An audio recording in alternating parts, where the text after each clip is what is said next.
ও ভাই, সারা জীবন তো বেঁচে থাকবেন না? বেঁচে থাকবে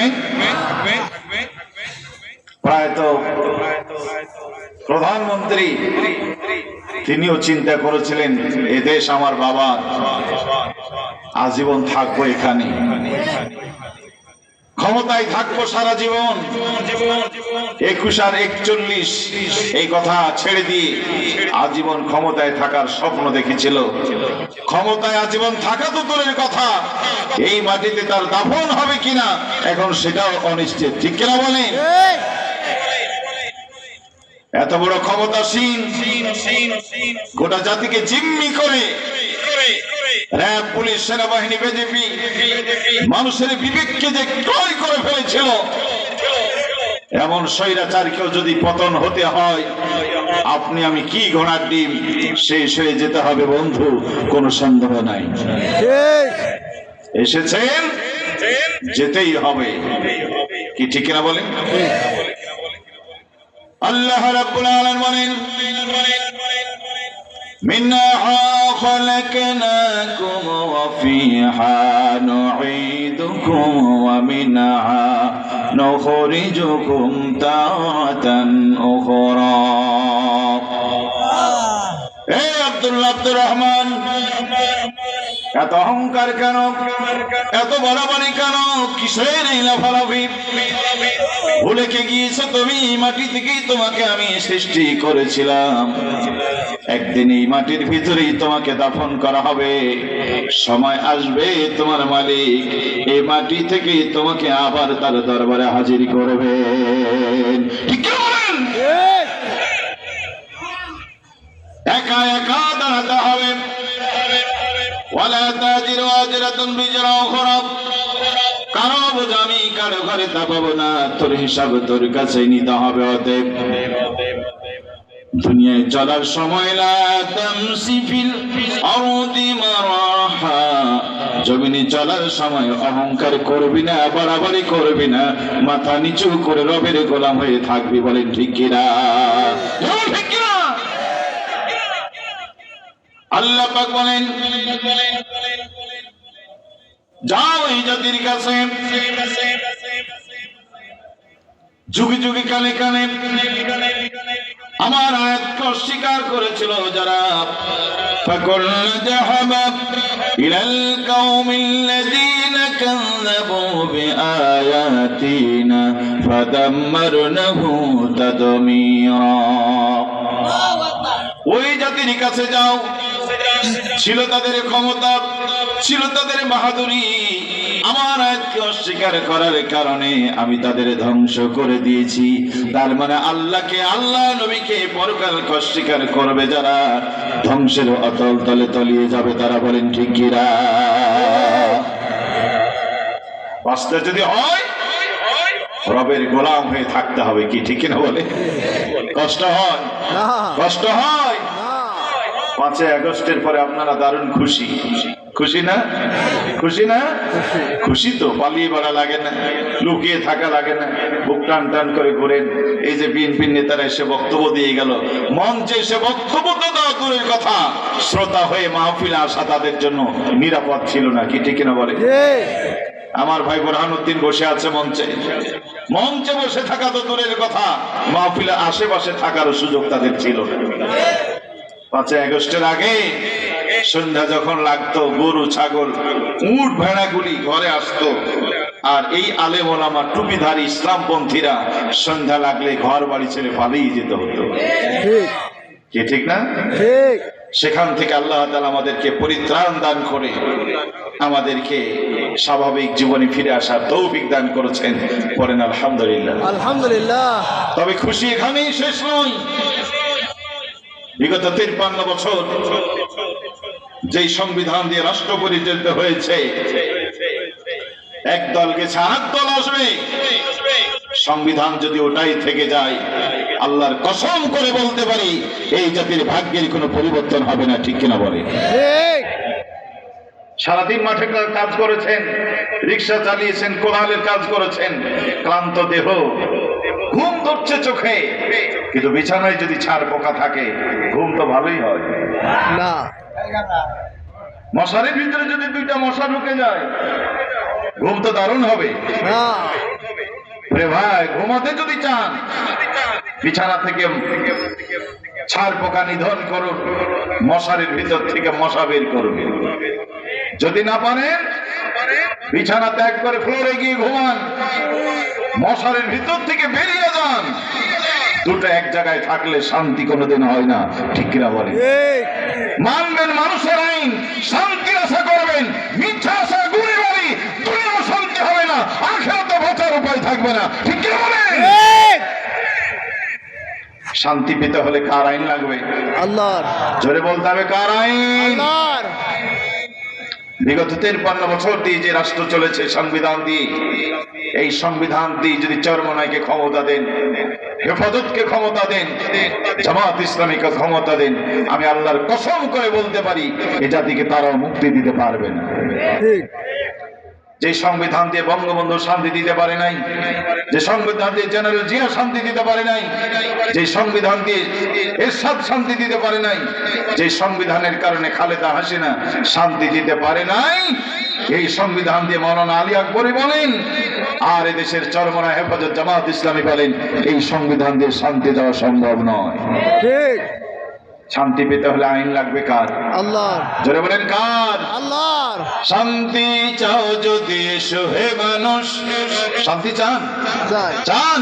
চাই। শান্তি চাও যদি এসো হে মানুষ, কোরআনের পথে এসো।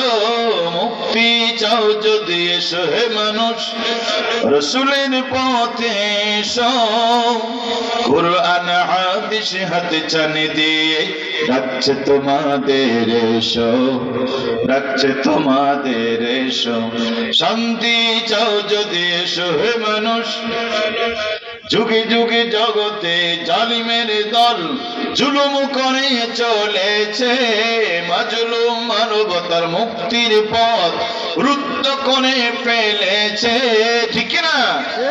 এই সব রুদ্ধতা ভেঙে ডিঙে দলে দলে ইসলামে এসো, দলে দলে ইসলামে এসো।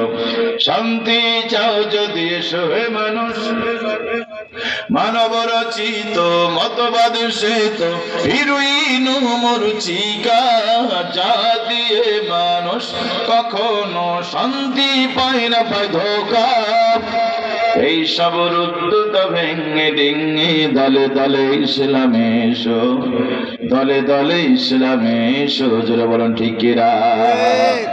আল্লাহ রাব্বুল আলামিন ফামান তাবিয়া হুদায়া ফালা খাউফুন আলাইহিম ওয়ালা হুম ইয়াহজানুন।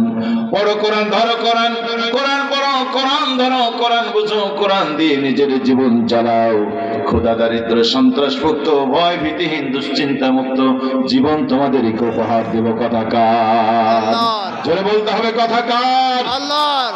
আল্লাহর কথা সত্য, সত্য, সত্য, সত্য। 80%, 100%, 90%, না। কত পার্সেন্ট? 100%। বিশ্বাস হয়? হয়। আল্লাহ রাব্বুল আলামিন বলেন فليعبدوا رب هذا البيت الذي أطعمهم من جوع وآمنهم من خوف। এই ঘরের মালিক, কাবার মালিক আল্লাহ রাব্বুল আলামিনের দাসত্ব করো। খোদাই খাদ্য দিয়েছেন, ত্রাসের কালে নিরাপত্তা দিয়েছেন।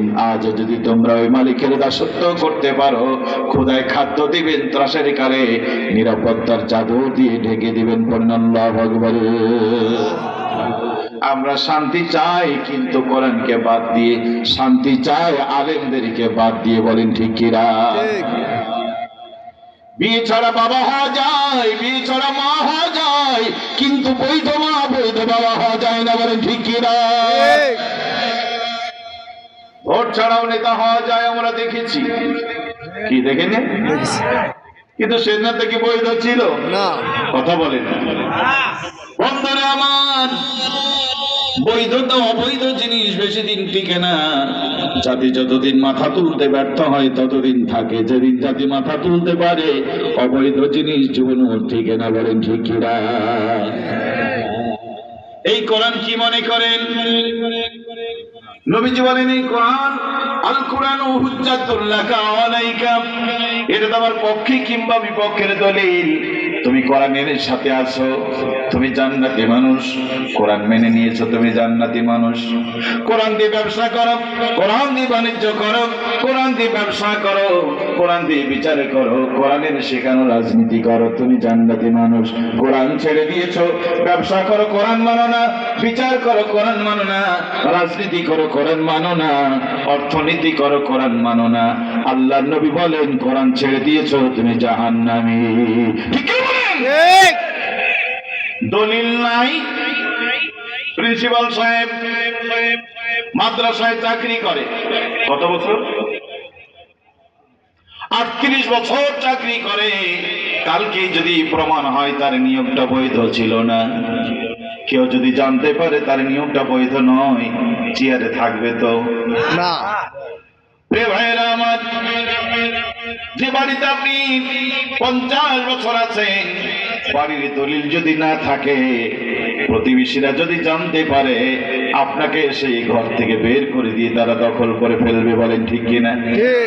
বলবেন আমি 50 বছর ছিলাম, ওরা বলবে হ্যাঁ তুমি 50 বছর ছিলাম অন্যায় করে অবৈধভাবে, এতদিন জানতাম না, আজ জেনেছি তোমার দলিল নাই, খারিজ নাই, ঘাট ধাক্কা দিয়ে বের করে দেবে। বলেন ঠিক কিনা? বন্ধুরে আমার, জাতির কোনো ভোট নাই, নির্বাচন নাই, কিচ্ছু নাই। সকাল বেলায় দেখলাম 6টা কুকুর, দুপুর বেলায় দেখলাম 12টা কুকুর শুয়ে আছে, বিকাল 3টাও দেখলাম 3টা কুকুর মাথা দিয়ে শুয়ে আছে। ভোট সেন্টারে কোনো মানুষ নাই। সন্ধ্যার সময় শুনলাম 40% ভোট কাস্ট হয়েছে। কি ঠিক কিনা বলে? জাতি জানলো এটা তো সম্পূর্ণ মিথ্যা, ভিত্তিহীন দলিল ছাড়া। সেদিন থেকেই জাতি গর্জে উঠেছিল। 5 আগস্টে দলিলবিহীন সরকারকে তারা তাড়ায় দিয়েছে। দলিল না থাকলে ক্ষমতায় টিকে থাকা যায় না। এত বুলেট, এত বোমা, এত শক্তি, এত ক্ষমতা দিয়েও দলিলটা ছিল না বৈধ, তাই তাদেরকে টিকাতে পারে নাই। ঠিক বলেন?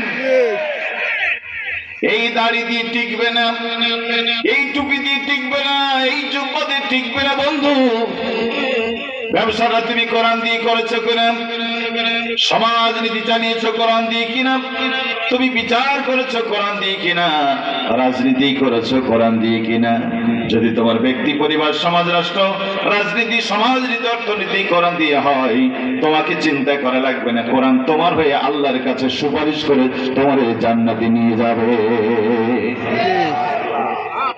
আর তুমি নামাজ পড়েছো, রোজা রেখেছো, হজ করেছো, যাকাত দিয়েছো, তাসবিহ পড়েছো, তাহাজ্জুদ পড়েছো, চিল্লা দিয়েছো, দেশে বিদেশে ঘুরে বেড়িয়েছো, কিন্তু তোমার ব্যবসাটা কোরআন দিয়ে হয়নি, তোমার বিচার নীতিটা কোরআন দিয়ে হয়নি, তোমার রাজনীতি, অর্থনীতি কোরআন দিয়ে হয়নি। বন্ধুরে, কোরআন তোমার বিপক্ষে দাঁড়ায় যাবে, নবী মামলা দিয়ে তোমার জাহান্নামে নিয়ে যাবে। وقال الرسول يا ربي إن قوم اتخذوا هذا القرآن مهجورا। নবী সেদিন আল্লাহর সামনে দাঁড়িয়ে বলবে, রব, এই জাতির লোকের আমি চলে আসার পরে যে দিন কায়েমের আন্দোলন করতে গিয়ে আমি 3 বছর জেল খেটেছি, যেই দিন কায়েমের আন্দোলন করতে গিয়ে আমার দন্দন শহীদ হয়েছে, যেই দিনের জন্য আমার আমির হামজার বুক ফেড়ে কলিজা চিবিয়ে খেয়েছে, যেই কোরআনের জন্য আমার খোবায় পিনাদিকে ফাঁসির মঞ্চে যাওয়া লেগেছে, যেই কোরআনের জন্য আমার উসমান শহীদ, যেই কোরআনের জন্য আমার ওমর শহীদ, যেই কোরআনের জন্য আমার আলী শহীদ, যেই কোরআনের জন্য আমার হাসান হোসাইন শহীদ, যেই কোরআনের জন্য হাসান আল বান্না শহীদ, যেই কোরআনের জন্য শাহিদ কুতুব শহীদ, যেই কোরআনের জন্য সুমাইয়া শহীদ, যেই কোরআনের জন্য আম্মার শহীদ। জাতির লোকেরা এই কোরআনকে ঠাট্টাই আর কি করেছে, সকাল বেলায় কোরআনকে চুমু দিয়েছে, আর দুপুর বেলায় কোরআনের পক্ষে গিয়ে ভোট দিয়েছে। আল্লাহু আকবার, আল্লাহু আকবার। সংসদে জালো, সংসদে জালো, আল কোরআনে তার কণ্ঠ আল্লাহ বারাকা দান করে পড়েন আল্লাহু আকবার, আল্লাহু আকবার। এইরকম একজন মুরব্বী বয়োবৃদ্ধ মানুষ যে চিৎকার দিতে পারে, ও যুবকেরা, তরুণেরা, যতদিন বেঁচে আছো আল্লাহর জন্য কণ্ঠ কাজে লাগাও। এই কণ্ঠ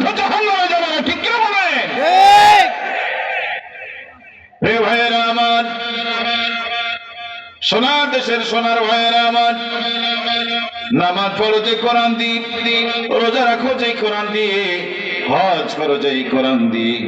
স্লোগানের ভিতরে কোরআন নাই, রাজনীতিতে কোরআন নাই, অর্থনীতিতে কোরআন নেই, তুমি ভণ্ডামি শুরু করেছো, ঠিক কিনা বলেন? ঠিক। লোকেরা বলছে হুজুর কিছু তো করি। আজকে আমাকে 4:30 পৌনে 5টার দিকে মালয়েশিয়া থেকে এক লোক ফোন দিয়েছিল, বাড়ি তার কুমিল্লা। সে বলল, আমাকে ফোন দিয়ে জিজ্ঞেস করলো, হুজুর আপনার বাসা কোথায়, কোন জেলা? আমি বললাম চাঁপাইনবাবগঞ্জ। বলছে হুজুর আপনাকে আমি দাওয়াত দিতে চাই, আপনাকে দাওয়াত দিলে কি করা লাগবে? আমি বললাম দাওয়াত দিলে ফোনেই দাওয়াত দেওয়া যায়। বলছে আপনাকে দাওয়াত দিব একটা গান শোনার জন্য। তো আমিও একটু আশ্চর্য বোধ করলাম, গান শোনার জন্য দাওয়াত দিবে? বলে আপনার একটা গান আমার খুব ভালো লেগেছে। কি গান? বলে আপনি একটা গান গেয়েছেন, বুবু গো তুমি কেমন নৌকার মাঝি। এই গানটা আমার খুব ভালো লেগেছে, আপনাকে গানটা শোনার জন্য দাওয়াত দেব। তারপরেই বলছে যে হুজুর আপনারা তো আলিম মানুষ, আপনাদের কাছে কোনো দল ধর্ম না, সবার কাছেই তো আপনাদের যাওয়া লাগে, আপনারা তো সবার শ্রদ্ধাপাত্র মানুষ। তো একটা মানুষের বিরুদ্ধে এইভাবে আপনারা বিষোদ্গার হচ্ছেন, একটা মানুষের বিরুদ্ধে আপনারা এইভাবে সমালোচনা করছেন, এটা কি ঠিক হচ্ছে? তা আমি বললাম, প্রিয় ভাই এতদিন কোথায় ছিলেন আপনি? আপনার মতো বিবেক সম্পন্ন মানুষ কোথায় ছিলেন? ও একটা মানুষ গোটা জাতিকে ধ্বংস করে দিয়েছে, আলেমদের খনিজে আগুন দিয়ে দিয়েছে, অসংখ্য হাফেজদেরকে ক্রস ফায়ার দিয়েছে। এমনি আপনি ছিলেন কোথায়? ঠিক কি বলেন? ঠিক। আমাকে বলছে যে আপনারা সবার কাছে তো ভালো হন। আমি সবার কাছে ভালো হওয়া এটি শর্ত না। রাসূল কারীম সাল্লাল্লাহু আলাইহি ওয়াসাল্লাম সবার কাছে ভালো ছিলেন না। কি হুজুর ছিলেন না? আল্লাহ সবার কাছে ভালো না। যে ওটা আল্লাহকে বিশ্বাস করেন ওকে আল্লাহকে মানে না। বলছে কেন আওয়ামী লীগের লোকেরা নামাজ পড়ে না, রোজা রাখে না? আওয়ামী লীগ কি মানুষ নয়? আমি আপনার কাছে মানুষ হতে পারে, আমার কাছে মানুষ নাও হতে পারে। কথা বলেন ঠিক কিনা? উনি বলছেন হুজুর তারাও তো মসজিদের, আরে মিয়া রাখেন মসজিদের সভাপতি, ও কাবার সভাপতি হলো লাভ নাই। ঠিক কি বলেন? ঠিক। কাবার সভাপতি ছিল আবু জেহেল, কাবার সভাপতি ছিল উতবা সাইবা মুগিরা, 14 গোষ্ঠী কাবার খেদমত করেছে। কিসের কথা বলেন আপনি? ওদের ধারণা সবকিছু করতে না পারলো কিছু তো করি, দিন কায়েমের আন্দোলন না করলো তো নামাজ রোজা ভালোই করি।